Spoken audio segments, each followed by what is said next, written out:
নিত্যপণ্যের বাজার পরিস্থিতির খবর জানবো। এই নিয়ে চট্টগ্রাম ও রাজশাহী থেকে যোগ দিচ্ছেন সহকর্মীরা। শুরুতে যাব চট্টগ্রামে, সেখানে আছেন সহকর্মী অনুপম শীল। রমজানকে সামনে রেখে কি কি পণ্যের দাম ওঠানামা করেছে চট্টগ্রামের বাজারে, আর বিশেষ করে খেজুর, ছোলা বা সয়াবিন তেল এসব পণ্যের বাজার দরের চিত্র জানাবেন।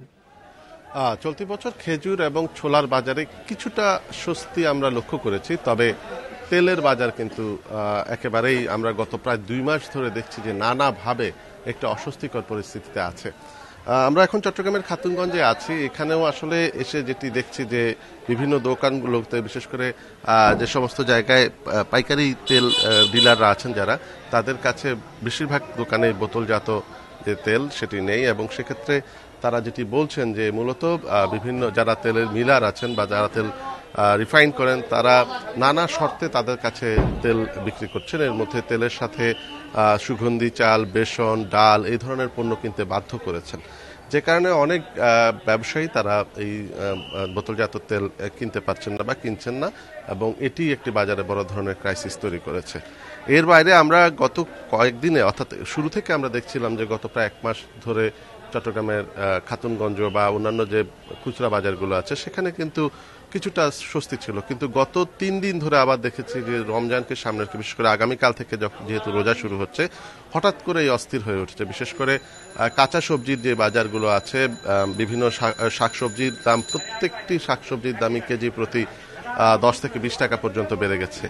আর লেবুর বাজারটি একেবারে অবাক করার মতো, অর্থাৎ আমরা গত পরশুদিনও যে লেবু দেখেছি যে 10 টাকা বা 15 টাকা, সেটি এখন 40 টাকা।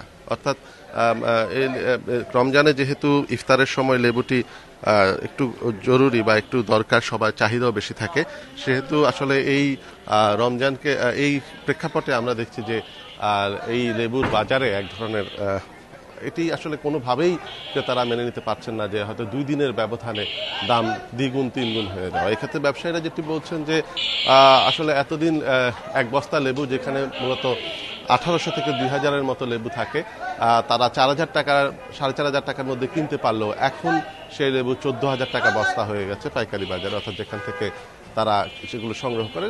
এই কারণে আসলে তাদেরকেও বেশি দামে বিক্রি করতে হচ্ছে। তবে বাস্তবতা হচ্ছে যে বাজারে চাহিদা বাড়ার সাথে সাথে বিভিন্ন ধরনের এই সিন্ডিকেট সক্রিয় হচ্ছে, এবং তারা এক এক সময় এক এক পণ্যের উপরে এক ধরনের এই প্রভাব তৈরি করছে, এবং যেটির ফলাফল ভোক্তারা ভোগ করছে। এবং তারা অনুপম শীল, আপনি আমাদের সাথেই থাকুন। আমরা এবার রাজশাহীর বাজার পরিস্থিতির খবর জানবো। সেখানে আছেন সহকর্মী মুস্তাফিজুর রহমান। আমরা দেখছি যে রমজানকে সামনে রেখে ঢাকা সহ বিভিন্ন এলাকায় শসা, লেবু, কাঁচামরিচের দাম বাড়তি। রাজশাহীর চিত্র কি, আর রাজশাহীতে সয়াবিন সহ ছোলা বা খেজুর এইসবের দামের চিত্র যদি জানাতেন।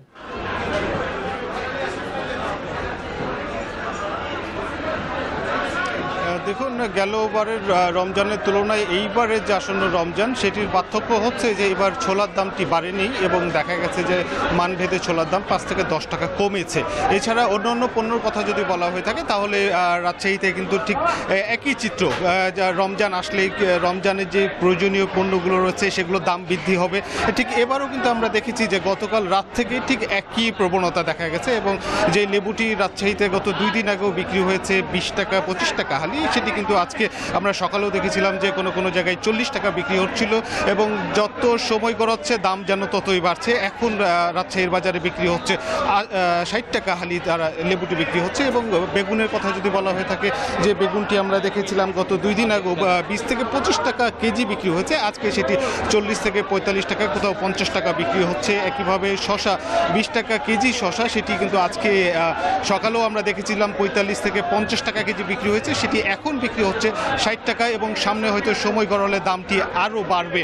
এমনটি কিন্তু এখানে যারা বিক্রেতারা রয়েছেন তারা কিন্তু বলছিলেন যে সরবরাহ যেহেতু ঘাটতির ঠিক আগে, তাদের এটি একটি কমন অজুহাত বলা যেতেই পারে যে সরবরাহ ঘাটতি, তাই দাম বৃদ্ধি পাচ্ছে। কিন্তু ক্ষণে ক্ষণে যে সরবরাহ ঘাটতি, এটিও কিন্তু মেনে নিতে পারছে না যারা ক্রেতারা রয়েছেন, এবং ক্রেতারা বারবার একটি কথা বলছিলেন যে রমজান আসলেই পণ্যর দাম বেড়ে যাবে। এটি কিন্তু প্রথম এইবারই না, বা গেল কয়েক বছরের ঘটনাও নয়, এটি একটি প্রথাতে পরিণত হয়েছে। কিন্তু ঠিক এই জিনিসটাকে কেন্দ্র করে সরকারি যারা সংস্থা রয়েছে, যারা বাজার নিয়ন্ত্রণের কাজে নিয়োজিত রয়েছে, সেই সংস্থাগুলোর ঠিক মনিটরিং যে ব্যবস্থা সেটি কার্যত খুব একটি এখানে পরিলক্ষিত নয়। এবং ভোক্তারা একটি কথা বলছিলেন, সাধারণ যারা ক্রেতারা রয়েছেন তারা বলছিলেন যে এই যে কোনো একটি উৎসব বা কোনো একটি ঘটনাকে কেন্দ্র করেই কিন্তু এই যে সংকটগুলো তৈরি করা হয় বা কৃত্রিম সংকটের কথা বলা হয়ে থাকে, এই বিষয়গুলো নিয়ে যারা সংস্থাগুলো রয়েছেন তারা যদি কাজ করতেন তাহলে হয়তো যে যারা ক্রেতারা রয়েছেন তাদেরকে দ্বিগুণ বা 3 গুণ বেশি দামে পণ্য হয়তো কিনতে হতো না, বা বাজার